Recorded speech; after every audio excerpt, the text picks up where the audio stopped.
Well, some shit happening again. Fucking array. So I made something about this before, but I never got around to it, and yeah, I probably should make a video about this now. And I'll try and remember what to say. Yeah, but I'll just talk about it in general, really. So start with what it is, then potential solutions, potential dangers. The bot pandemic, for anyone unaware, is basically bots, multiple accounts, just doing bot behaviour things, including cheating and spamming. And this is common in TF2 casual matchmaking. It's apparently common in other Source games, but I've not seen it myself. I just know it exists. It's become a massive issue as of a few years ago, and it's still a big issue, despite the many updates and many sort of ways to sort of tackle it. And the solution isn't really simple, to be honest.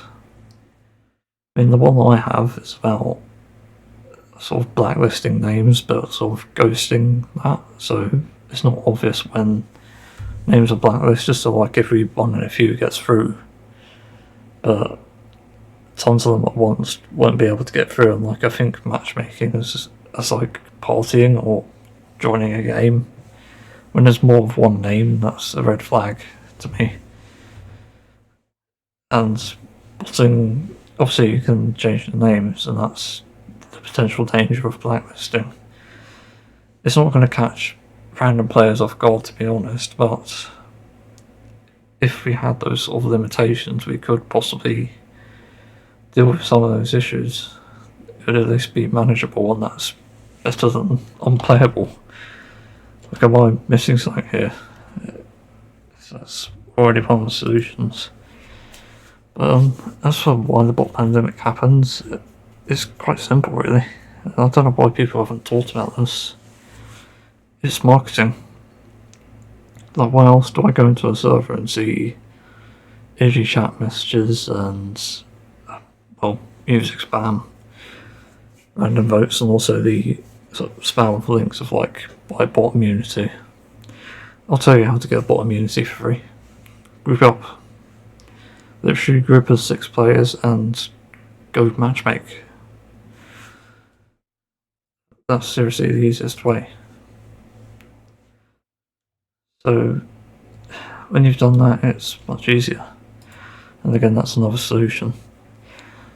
The thing with when they want you to buy bot immunity, they're not potentially going to give it to you.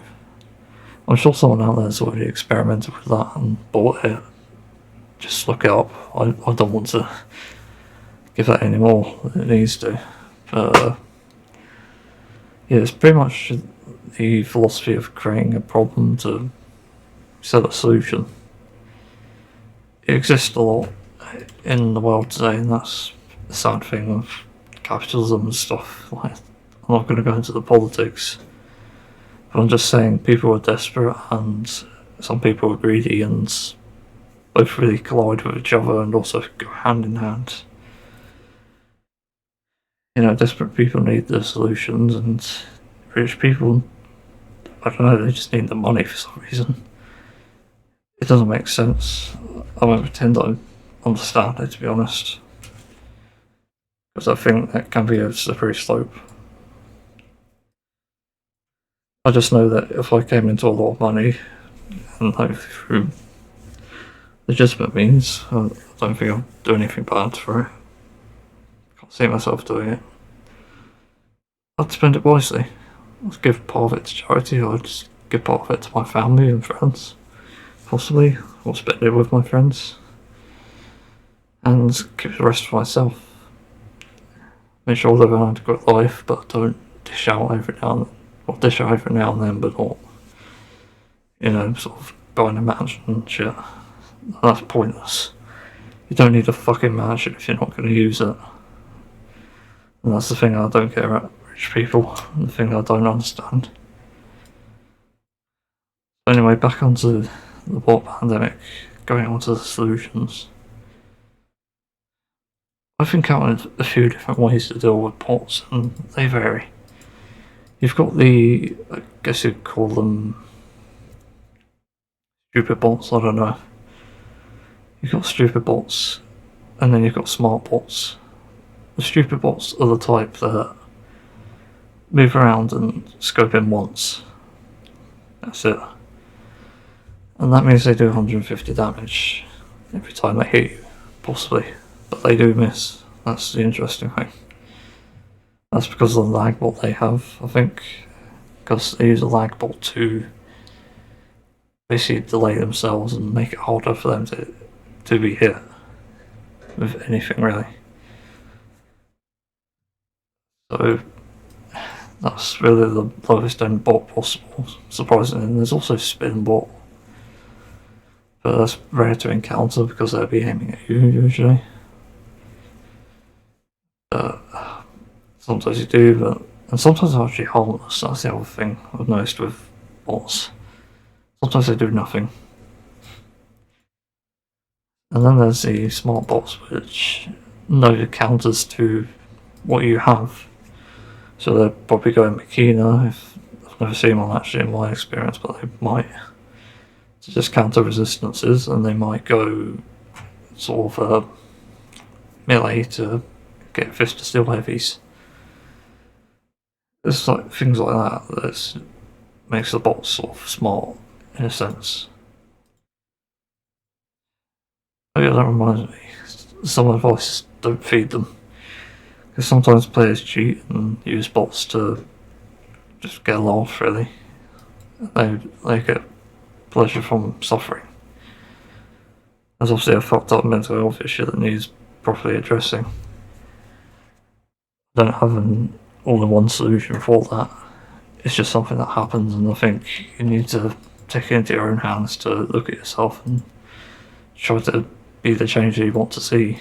Because you're not being the change if you're just fucking. I'm just telling them that you hate bots and you hate them.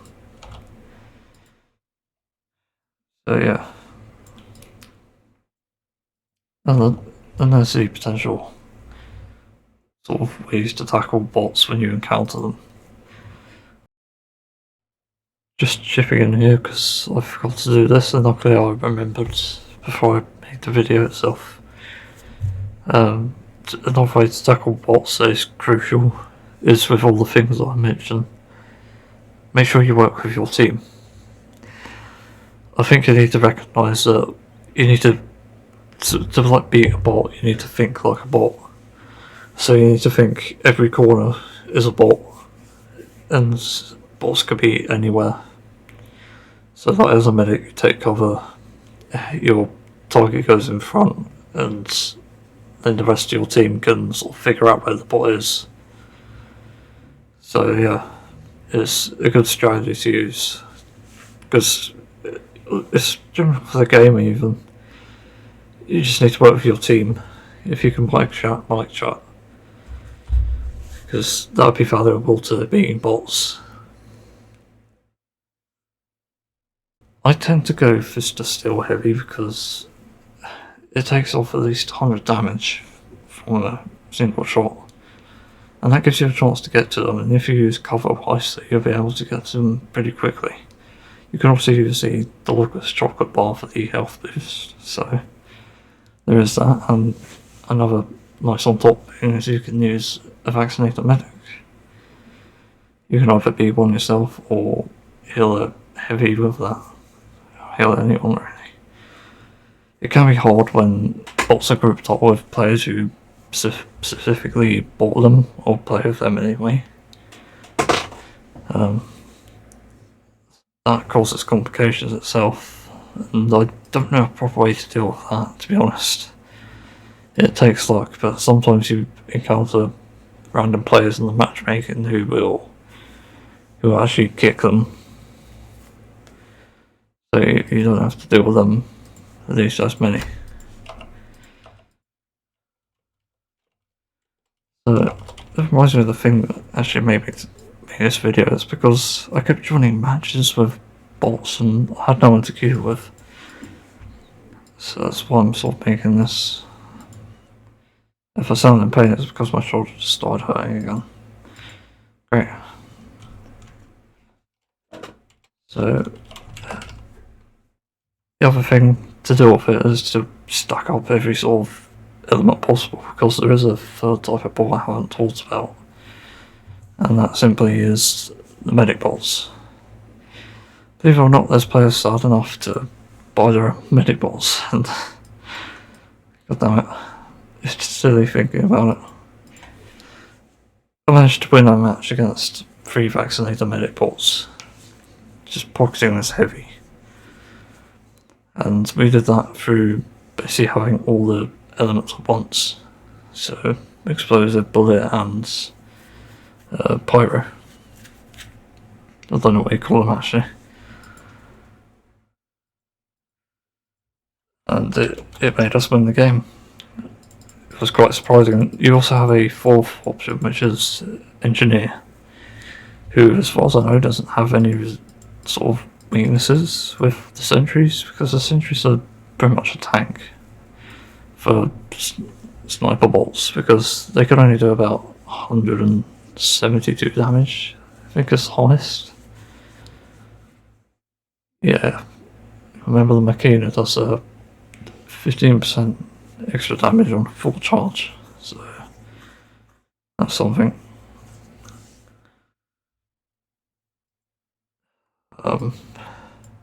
Trying to think what else there is. I think that's just all the advice I have for bolts, really.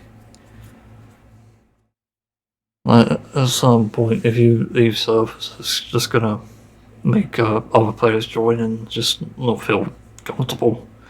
So you have to find a way to beat the bolts, essentially. And if a new player joins that doesn't understand, well, it's partly on you, actually. You're kind of the person who put them in there. Something I have to acknowledge when I leave a game. Not a nice thought, but it is true, because there are a lot of players who don't know that bolts exist in this game. So it's definitely complicated. I won't claim to know all the answers and solutions to it, but it's something that needs discussing and needs dealing with. And I'm just getting tired of it, because people will say, like, this is the other solution. But people will say go to community servers. Right. Okay, I have, but some of these are pay to win and some of these are just garbage. They're not fun. And I get fed up of it. Like, I went on Sky Out earlier and it was not great. Like, I wasn't having fun. It felt like some of the players had lag bots, and I just felt like I wasn't hitting shots that I should have. And that's different to casual, because in casual I was hitting shots, essentially. So, yeah. Community servers can be tough to find anyway. And even then, most of them are empty or have bots themselves, like, to fill the gap, as in, not cheaters, cheater bots, but just normal bots. And not all of them work. So, what's the deal with that? It's utterly crazy to me.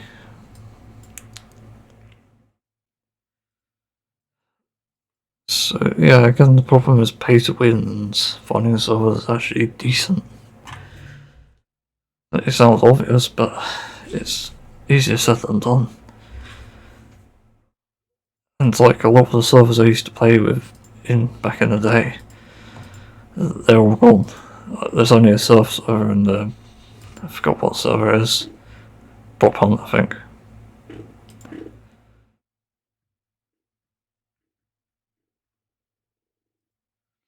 So it's just frustrating, really, because I want to play a normal game of TF2, but I can't. So then there's potential dangers with it. and this is something that I don't know if it's discussed much. But the thing that's good about community servers is the likelihood of encountering bots is like nothing. Like I don't think there's ever been a case of them, because they all sort of join at once, and even then it's quite easy to see because there's probably going to be admins online. There's going to be moderators, there's going to be players who can actually check. And that's sort of the beauty of it, I guess. But that comes with a danger as well, believe it or not. Because what happens when bots start using our strategies against us? Simply put, we're kind of fucked. That's really it. Because even if you try to counter the 4 elements with, well, melee or something like that, it's not always going to be possible. Like, you have Uberchargers as unstoppable, but it takes ages to do it. This is where a new medic weapon would probably be handy, like an all-resistant one, or you have weapons with resistances anyway, like Brass Beast and what's the name, Natasha. They sort of help with countering it, but at the same time, I don't think it's enough, and you need sort of a way to deal with these issues that's effective and simple.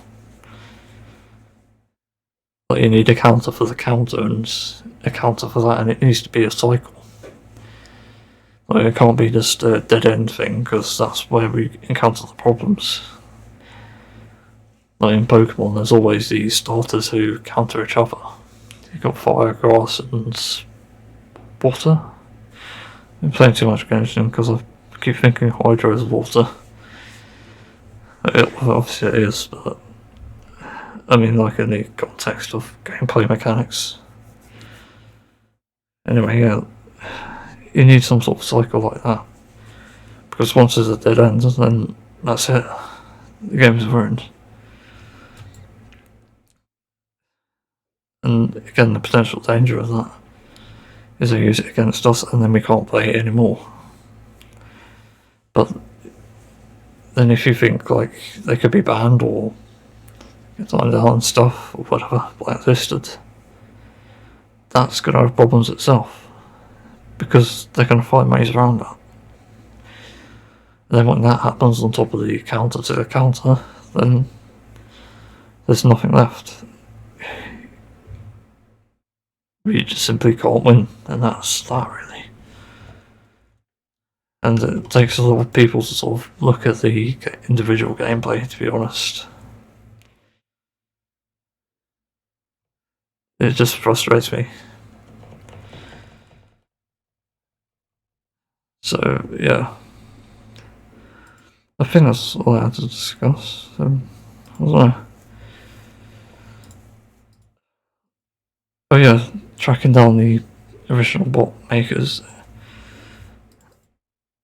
Well, this is a call out of Valve and any other sort of game that has this problem. I think WoW has it actually. So Blizzard as well. If you're keeping these bots in the game, then you're complicit. It's as simple as that. I know you can't be perfect, but you're not doing anything. None of you are.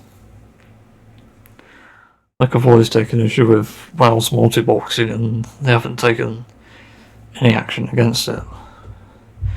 And I always laugh when the crappy Reddit even agrees with me on this. Multi-boxing is just garbage.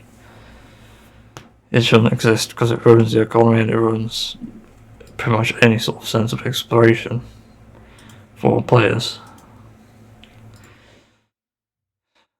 Yeah, it's something.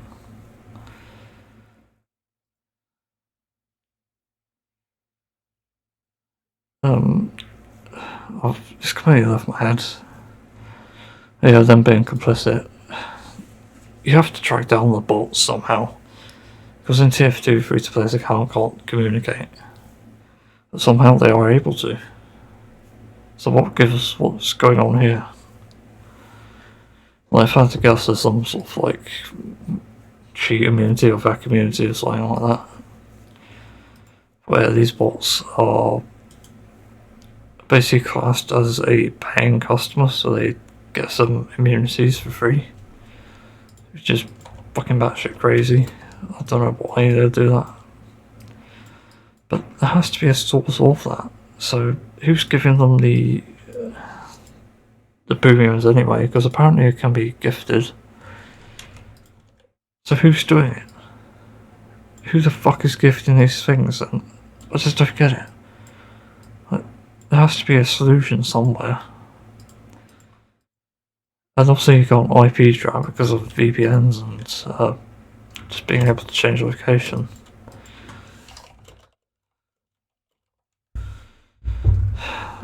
It's just frustrating though, because it feels like nothing's being done and it hasn't even been thought about.